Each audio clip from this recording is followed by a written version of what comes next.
Buku Dunia Arab, pengarang Philip Kahiti, halaman 186 sampai dengan halaman 190. Bab 16. Salib mendesak bulan sabit. Jika ada sesuatu kejadian yang dapat dibandingkan dengan kecepatan orang-orang Arab menaklukkan bagian terbesar dari dunia beradab pada abad Islam yang pertama, maka hal itu ialah cepatnya kemerosotan kekuasaan Arab antara pertengahan ke-13 dan pertengahan abad ke-14 setelah wafatnya Nabi Muhammad SAW. Kira-kira pada tahun 820 kekuasaan lebih banyak terkumpul di dalam tangan satu orang, yaitu Khalifah Baghdad, daripada dalam tangan seorang lain manusia yang hidup. Pada tahun 920 kekuasaan dari orang yang menggantikannya menjadi lemah sekali, sehingga hampir-hampir tidak dirasakan lagi, bahkan juga di dalam ibu kotanya. Dalam tahun 1258 ibu kota itu sendiri menjadi puing dan dengan jatuhnya ibu kota tersebut, hegemoni Arab lenyaplah untuk selama-lamanya dan berakhirlah sejarah khilafat yang sesungguhnya, di antara faktor-faktor yang datang dari luar, maka serangan-serangan orang-orang biadab, dalam hal ini orang-orang Mongol dan Tartar, sungguh pun penting juga, pada hakikatnya hanyalah merupakan suatu faktor saja pada keruntuhan yang pasti dari khilafat Baghdad. Bahkan timbulnya berbagai ahala-ahala dan ahala tempelan di dalam pusat khilafat itu dan di dalam daerah-daerah sekitarnya yang terdekat, yang timbul bagaikan cendawan di musim hujan, adalah lebih merupakan suatu gejala penyakit daripada merupakan sebab-sebab dari keruntuhan itu. Seperti halnya dengan kerajaan Romawi Barat, si sakit sudah menghadapi ajalnya ketika perampok-perampok mendobrak pintu rumahnya dan membawa lari bagiannya dari harta peninggalan kerajaan itu. Khilafat itu terpecah belah dalam bagian-bagian yang kecil.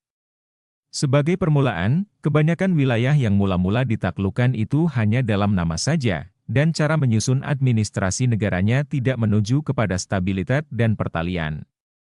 Pemerasan dan pembajaran pajak yang berat mempakan sistem politik yang terkenal, bukan suatu kecualian, tetapi suatu kebiasaan.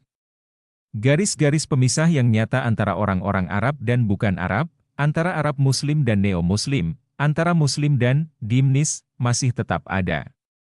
Perasaan perpecahan yang dahulu ada antara Arab Ulara dan Arab Selatan masih tetap dirasakan oleh orang-orang Arab. Baik orang Parsi dari Iran dan orang Turki dari Tutan, maupun orang Berber berbangsa Hamijah.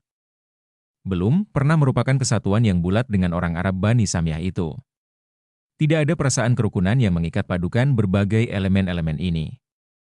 Putra-putra Iran tidak pernah dilupakan zaman kejayaannya yang silam dan sama sekali tidak pernah melaraskan diri pada angkatan baru itu.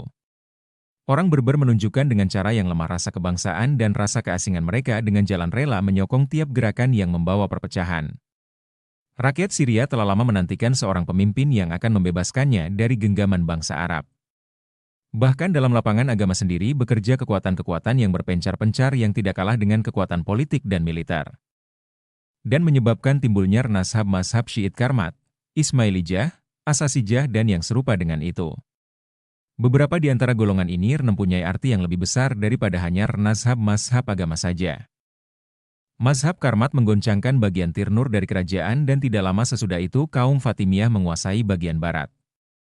Faktor keislaman tidak dapat lagi menyatukan penganut-penganutnya ke dalam persatuan yang bulat. Demikian pula halnya dengan khilafat Baghdad yang tidak berdaya untuk mengadakan persatuan yang kekal antara negeri-negeri di sekeliling Laut Tengah dengan negeri-negeri Asia Tengah. Selain daripada itu ada pula kekuatan-kekuatan sosial dan moral yang mempercepat pemecahan kerajaan itu. Dengan beredarnya zaman, darah dari elemen penakluk telah dilemahkan oleh yang ditaklukkan, hal mana mengakibatkan turunnya kedudukan kekuasaan dan mutu, yang berjalan sejajar dengan itu. Dengan mundurnya kehidupan nasional Arab maka kekuatan bertahan dan moral orang Arab pun rubuhlah. Lambat laun kerajaan itu berkembang menjadi suatu kerajaan dari bangsa-bangsa yang ditaklukkan, harem-harem, yang hanya dapat berdiri karena adanya sejumlah penjaga-penjaga orang Qasim, eunuch, budak-budak remaja, lelaki dan perempuan, gilman, yang merupakan akibat terbesar turunnya derajat wanita dan degenerasi kaum lelaki, jumlah selir yang sangat besar dan banyaknya saudara-saudara sepupu di dalam istana raja dengan dengki dan helatnya, yang tak dapat tiada harus timbul, kehidupan mewah. Yang terlampau dipengaruhi nyanjian dan anggur. Semua itu, serta berbagai kekuatan lagi yang serupa itu, menyebabkan hilangnya tenaga hidup keluarga raja. Kedudukan ahli-ahli waris raja yang lemah itu makin goyang lagi, karena silang selisih yang tak putus-putusnya dalam soal menentukan pengganti raja. Faktor-faktor ekonomi pun ikut serta menjadi sebab keruntuhan itu. Tekanan pajak dan pemerintahan provinsi untuk keuntungan golongan yang memerintah, memadamkan nafsu dan kegiatan pekerja dalam lapangan pertanian dan industri. Makin kaya orang yang memerintah, makin miskin rakyat yang diperintahi. Dalam negara timbul negara kecil-kecilan dan kepala negara kecil-kecilan tersebut termenghisap darah rakyat di wilayahnya. Kurangnya orang-orang pekerja disebabkan sengketa-sengketa yang sering terjadi dan banyak menumpahkan darah, menyebabkan sehingga banyak usaha-usaha pertanian yang berjalan baik menjadi terbengkalai. Banjir di daerah-daerah rendah di Mesopotamia menimbulkan kemusnahan yang berulang-ulang serta kelaparan yang bercangkit di berbagai daerah kerajaan menambah malapetaka itu lagi.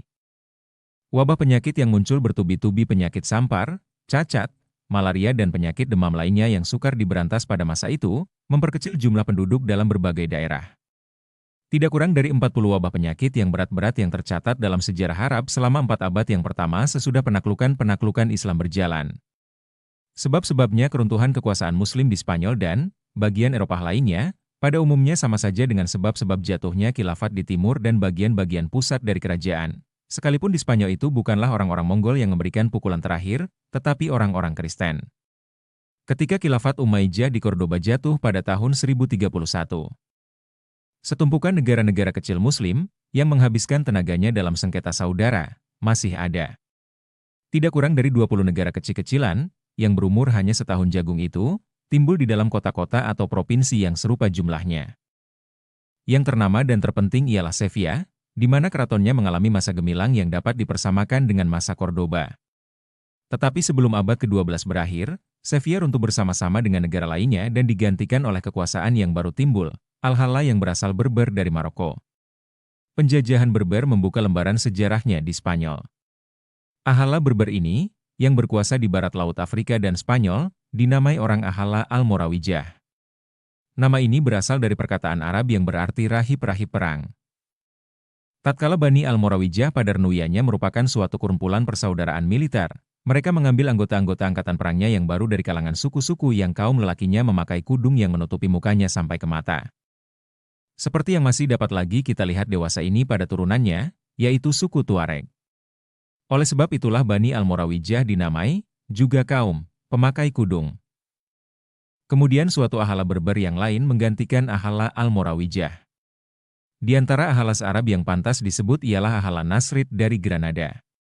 Seorang anggota dari Ahala ini, yaitu Muhammad Aghalib, yang memerintah dari tahun 1232 sampai tahun 1273, mendirikan Alhambra yang sangat masyhur itu di seluruh dunia. Bukanlah maksud kita untuk mengikuti nasib negara kecil-kecilan itu di timur maupun di barat yang menunjukkan proses keruntuhan. Tetapi ada juga hasilnya untuk mencatat garis-garis besar dari sejarahnya, teristimewa sepanjang yang bertalian dengan sejarah zaman terakhir dari kekuasaan Muslim di Eropa. Sejarah tersebut memberikan bukti yang menarik dan penting tentang kehendak untuk mengadakan persatupaduan dan kehendak mengadakan harmoni antara orang-orang dan antara kebudayaan-kebudayaan yang satu sama lain bertentangan. Bahkan dalam masa mereka sedang hebatnya bermusuhan kehendak itu juga didapati. Dalam tenaga manusia untuk memindahkan pengetahuan dan seninya, disitulah terletak kunci dari hampir segala sesuatu yang mulia dan yang mantap dalam peradabannya. Masa perebutan kembali dari negeri Spanyol yang dilakukan oleh orang-orang Kristen dimulai setelah Khilafat Umayyah jatuh dalam abad ke-1. Tetapi sebenarnya ahli-ahli sejarah Spanyol memandang pertempuran di Covadongan dalam tahun 718 di mana Pelayo, pemimpin Austria, membendung jalannya tentara Islam sebagai perebutan kembali yang sesungguhnya. Seandainya orang-orang Muslim pada abad ke-18 merusakkan kubu-kubu pertahanan Kristen yang penghabisan di pegunungan di sebelah utara, maka mungkin jalan sejarah Spanyol akan menuju arah yang lain. Setelah pada awalnya dialang-halangi oleh perselisihan-perselisihan yang terus-menerus terjadi antara pemimpin-pemimpin Kristen di sebelah utara. Kemudian proses perebutan itu berjalan lagi dengan cepat setelah Castili akhir-akhirnya bersatu dengan Leon dalam tahun 1230. Pada pertengahan abad ke-13 dapat dikatakan perebutan kembali sudah selesai, terkecuali Granada. Toledo jatuh dalam tahun 1085, Cordoba menyusul dalam tahun 1236 dan Sevilla dalam tahun 1248. Bukanlah maksud kita untuk mengikuti nasib negara kecil-kecilan itu di timur maupun di barat yang menunjukkan proses keruntuhan. Tetapi ada juga hasilnya untuk mencatat garis-garis besar dari sejarahnya, teristimewa sepanjang yang bertalian dengan sejarah zaman terakhir dari kekuasaan Muslim di Eropa. Sejarah tersebut memberikan bukti yang menarik dan penting tentang kehendak untuk mengadakan persatupaduan dan kehendak mengadakan harmoni antara orang-orang dan antara kebudayaan-kebudayaan yang satu sama lain bertentangan. Bahkan dalam masa mereka sedang hebatnya bermusuhan, kehendak itu juga didapati.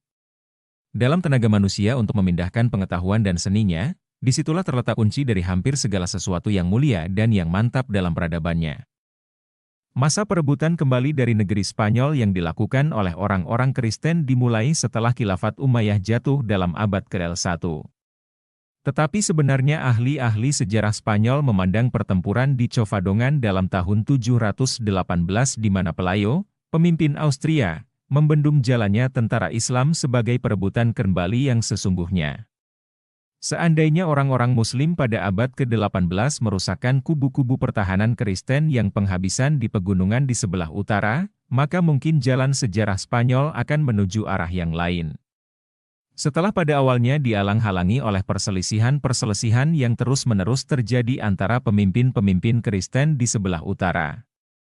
Kemudian proses perebutan itu berjalan lagi dengan cepat setelah Castili akhir-akhirnya bersatu dengan Leon dalam tahun 1230.